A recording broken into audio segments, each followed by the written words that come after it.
and just having fun with it in general.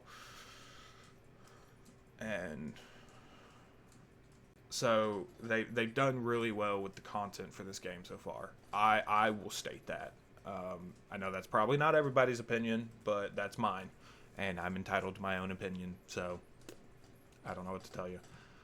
Season 2 launch preview. Astra Malorum presented the team with the opportunity to deliver one of our most unique zombies boss arenas yet, a temple on the surface of Mars itself. What better setting for our next survival map? Oh, wait, that's why they're showing that picture.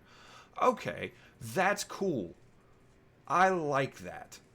Mars Survival will launch with Season 2, complete with new Caltheris inspired rewards to earn as you and your squad hit specific ground milestones. Grab your friends and fight to survive as long as you can. Spin the mystery box for a chance at the LGM-1 Wonder Weapon and take a break from being pushed around by Oscar for a change. I don't know if Oscar's not going to spawn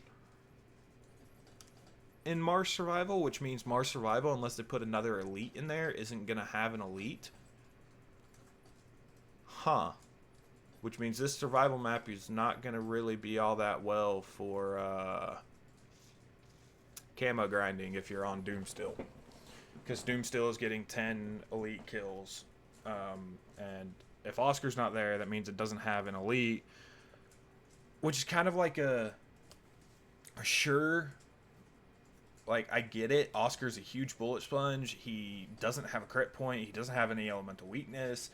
It takes forever to kill him, the higher rounds that you get. So, like, there's a lot of issues with Oscar, but at the same time, it makes him a really good elite. I don't know.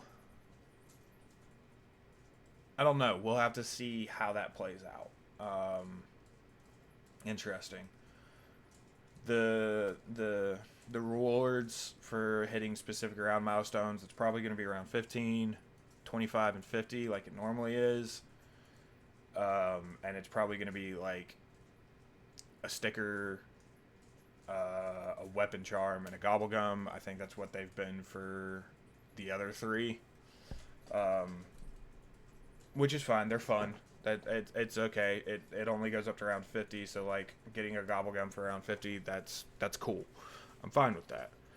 You might have also noticed some of the new season 1 weapons in the mystery box lately. Watch for the Sturmwolf 45 and the Hawker HX sniper. I'm not going to call this thing the Hawker HX. It's the ballista. That's what I know it by, and it's going to stay that way. The ballista sniper rifle to make their way into the box on all maps, starting with Season 2, along with future weapons with each major season launch and reloaded update. In addition to Mars Survival, we're bringing a highly requested experience to every existing and future survival map at the start of the season. Cursed Survival will be a new permanent addition to Black Ops 7, allowing players to take on every survival map using the Black Ops 3 inspired point system, starting with only a pistol and limited HUD, and the full selection of relics they've discovered to crank up the difficulty and unlock more powerful gameplay options. Okay, so that's kind of cool. From the way that it sounds, though, I think you're still going to have to play Cursed for Ashes and Astra in order to unlock the relics. But once you unlock the relics, then you can go back and play the survival maps with those relics. Which is fine. That's completely fine. Because if you're able to unlock relics in Cursed Survival and only play Cursed Survival, I think a lot of people that play Cursed would end up just playing Cursed Survival because it's a lot more of the older zombies feel of the original point system and the limited HUD on smaller map and a lot more chaotic and everything like that. So, but I'm curious to see how that plays too. I'm a fan of Cursed. I like Cursed. I haven't played much of it, but I am a big fan of it. I like that they added that. It's been a really cool addition to the game. That's the boss fight arena, by the way. That's basically what your survival map's going to look like, and that's really cool. Ooh, wait, that makes me wonder.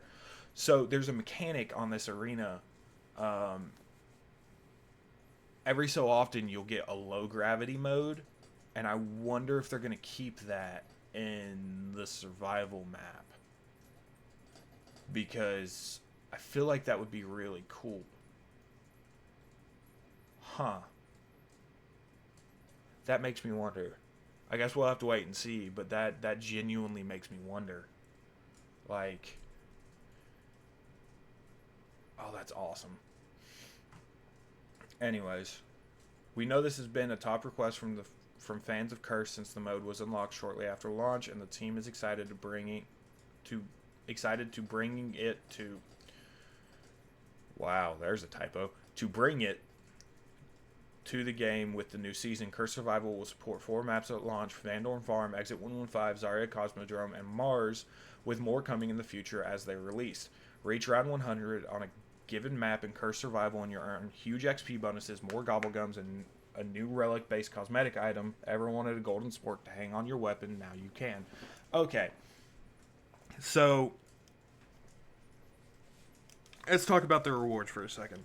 A lot of XP, sure, that's great. Gobblegums, sure, that's awesome. Could always use a way to earn more Gobblegums, because I'm not spending money or COD points on Gobblegums. I think I've done it like once, but I really don't like doing it. I've spent COD points that I've gotten through the Battle Pass for free, because I get the Battle Pass. That last sentence, though, ever wanted a golden sport to hang on your weapon? Now you can. If the cosmetic item is quite literally just a weapon charm version of the relics, I'm gonna be like, it's okay, but I feel like they could have done something better with the cosmetic items.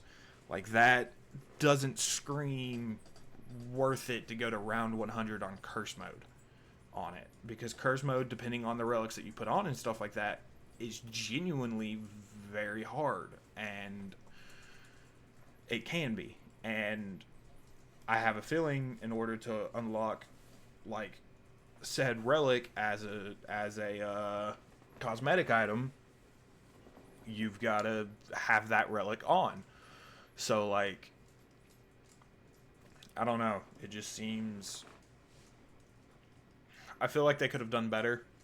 I mean, at least they're giving us cosmetic items. They could have just said XP, Gobblegums, and that's fine, you're good. But I'll take it, I guess. Yeah. I don't know. I don't know how to feel about that. We're also bringing the fan favorite starting room zombies mode to Black Ops 7 now as a permanent fixture with the start of Season 2. Oh my god, I was just talking about this. Cool. Okay.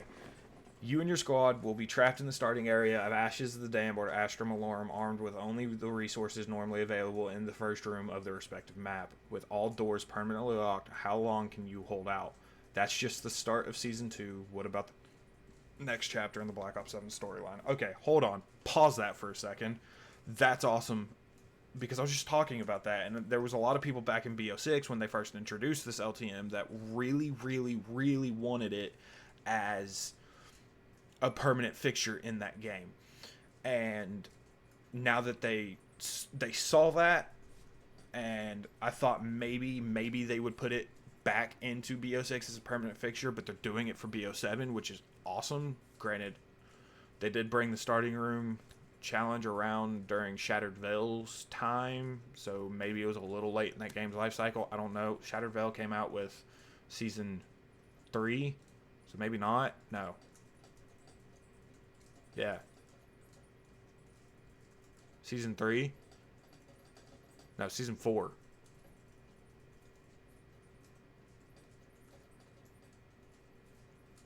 Season 4, because The Reckoning was Season 6.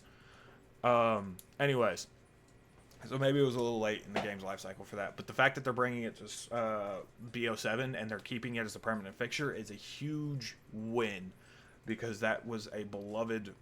I mean, there's been starting room challenges in zombies since BO1, World at War even, maybe. I don't know if anyone's really done any in World at War before they really started at BO1, but BO1 was like the main one that I remember seeing the first time was Kino's starting room challenge. So that's a huge win. That is a huge win right there. Anyways. Oh, look, it's a little video. Oh, whoa. Whoa. What is going on here?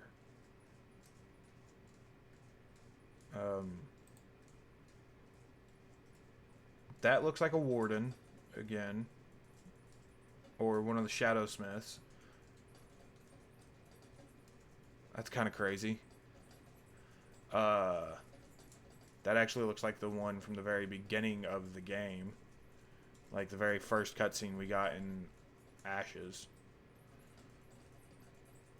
I don't. You got a flower, mushrooms. This is all a sidewalk. Butterfly. What looks to be a zombie drawing. A house. Now it's all on fire. I take it. It's in the background. It's all red. Switching to this side, you've got really weird creatures, shadow smiths, some children doing the thing again, and then it ends. Okay. Not too many. Okay. The story continues in Season 2 Reloaded. Okay, so we're getting our next round-based map in Season 2 Reloaded, not at the beginning of Season 2. I'm fine with that. I think that's what they did last year. Maybe. I don't know. I don't remember exactly what they did last year. After the events at the end of Astra Malorum's main quest, the crew finds themselves transported out of time by the Warden mere seconds after freeing Caltheris from her bonds. Find out what happens next in our upcoming round-based map in Season 2 Reloaded. We'll have more to share as we get closer to the mid-season, including the map's full intro cinematic and a few juicy tidbits here and there leading up to the launch. That is such wild. Oh, that's a screen grab of that one thing. Okay. Something around that is all destroyed, and it's wild. Keep an eye out for next week's new Dev Talk video featuring Zombies design director Kevin Drew with some additional details of Season 2's launch, as well as answers to a few of the community questions we've seen out there online. Until then, good luck hunting down those remaining relics on Astra Malorum. Speaking of which, Cursed by the Numbers. It's been awesome to watch the community hunt for relics across both of our current round-based maps, with half of them still uncovered on Astra Malorum. Okay, so it's half. I know Ashes came out with 9. Astra and all of the DLC maps going forward is going to come out with 6. So we found 3. We need 3 more. In fact, the community was pretty stumped on the 9th relic on Ashes of the Damned until just a couple days ago. We were going to drop a hint and say you were all chomping at the bit to find out how to unlock the last relic, but you came through in the end. 3 to go. In the meantime, we went digging into the data for some fun curse stats in case you were curious. 33% of zombie players have tried curse mode at least once, not exactly rookie numbers, people. Perhaps surprisingly to some, 41% of all curse matches are being played at tier 3 difficulty. Who knew there were so many masochists in the zombies community? Don't answer that. That's kind of funny. And the current top 3 most used relics are the Teddy Bear, which is round transition is shorter, Lawyer's Pen, Mimic props appear, and the Dragon's Wings. Power up spawns disabled. I like when they share little stats like this. It's kind of cool. I think it's fun.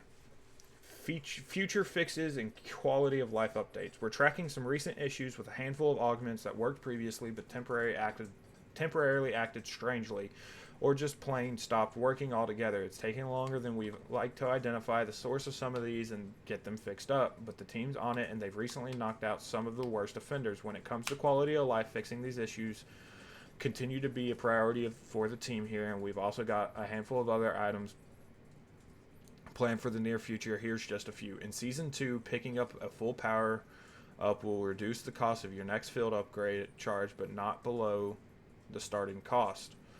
Much love to our higher round players who will feel this the most. We've heard the request for separate toggles for medals and notifications in the interface setting. This one might come a little later down the line, but it's on the list. Also targeting a later update, a new UI setting to toggle the loot pickup widget feed for folks who don't necessarily need to see the info for the things they're picking up. More to come. Magic Treyarch music video featuring Avenged Sevenfold. That's probably got copyrighted music in it, so I'm not going to play that. I will watch that when I'm not recording. After 7 long years since our last collaboration, we knew it was time to call up the Mad Lads and Avenged Sevenfold and work together again on a new Easter egg track, this time for Astra Malorum. The result? Magic. The band was gracious enough to knock it out of the park, so we figured we'd return the favor and produce our first Treyarch Zombies music video since A7X's Mad Hatter from BO4, featuring our Black Ops 7 crew smashing zombies' faces across the Dark Aether. Enjoy. Oh, it's Tessie. We love Tessie. Tessie's awesome. Old Tessie comes home. At long last, after journeying from the garage to the set of our Black Ops 7 Zombies intel drop to COD Next in Las Vegas and the Dark Aether realms in between, the real-life Old Tessie has come home to roost here at the studio. It's been a hell of a ride to get here, and we're happy to be the place she calls home. Just don't feed the abomination's head if you ever come to visit. Dead Ops Arcade 4 community guides. Of course, we're celebrating all aspects of Black Ops 7 Zombies today, and we've got to give special shout out to Dead Ops Arcade 4, especially 2 absolute gems who've done above and beyond to serve the DOA community since the early days. First up, the Mods Project, aka Rambo, with 300 plus videos over the past 13 years. His YouTube channel covers all things Dead Ops Arcade better than anyone. Looking for tips and tricks, Dark Ops explainers, achievement guides, speedruns, weapon camos reviews, it's all there.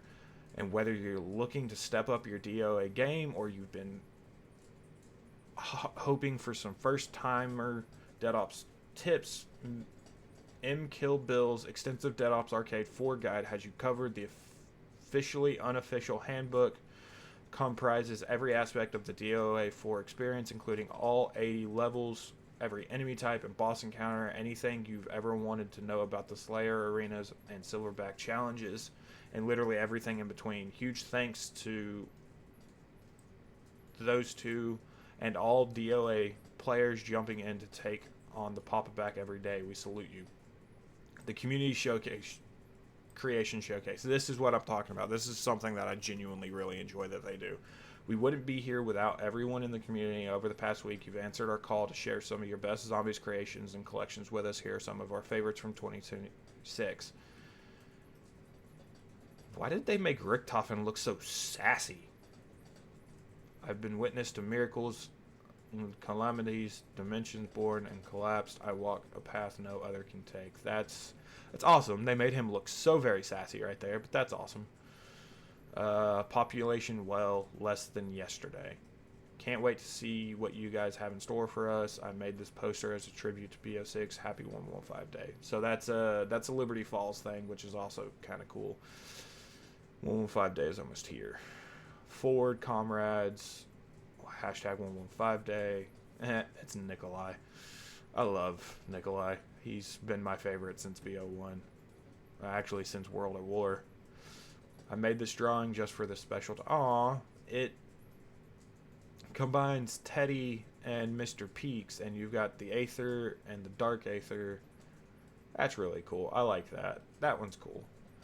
Happy early 115 day. Drew the Goat. He's been my favorite since Cold War, other than Sam, of course. It's Weaver. Well, somebody had a jug tattoo. That's hilarious. That's commitment. I don't know if I've ever. I might. I don't know. I don't know. That's commitment to the cause. That's wild. Made a perk collection and made some custom versions for old perks. So you've got Who's Who up there, Electric Cherry, Widow's Wine. That looks like the only old ones. Wait, what's that one? What's that one? That's a Deadshot Daiquiri, but it's white. Okay. Maybe because they made Widow's Wine black, so yeah. Tombstone's back.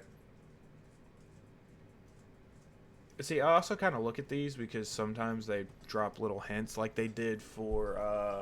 I was talking about that ice staff last year that ended up being the Wonder Weapon in the tomb, and they dropped a little hint. Oh, excuse me. They dropped a little hint in the blog post for it, so who knows? 115 Day. That's a wild collection right there. They got a lot of stuff in their collection. I wish I had a collection. I'm just broke. I could probably make a lot of stuff. A lot of people make this stuff though, so like I could make it, which is insane. 115 Day, but it's all just Peck. Jesus Christ, I hate Peck. I hate Peck. Peck is annoying as hell. Genuinely hate Peck. Kind of glad he's not around in this game. Granted, nobody's around because we're in the Dark Aether, but I hate Peck. Oh, somebody drew the Jan's Towers. That's really cool.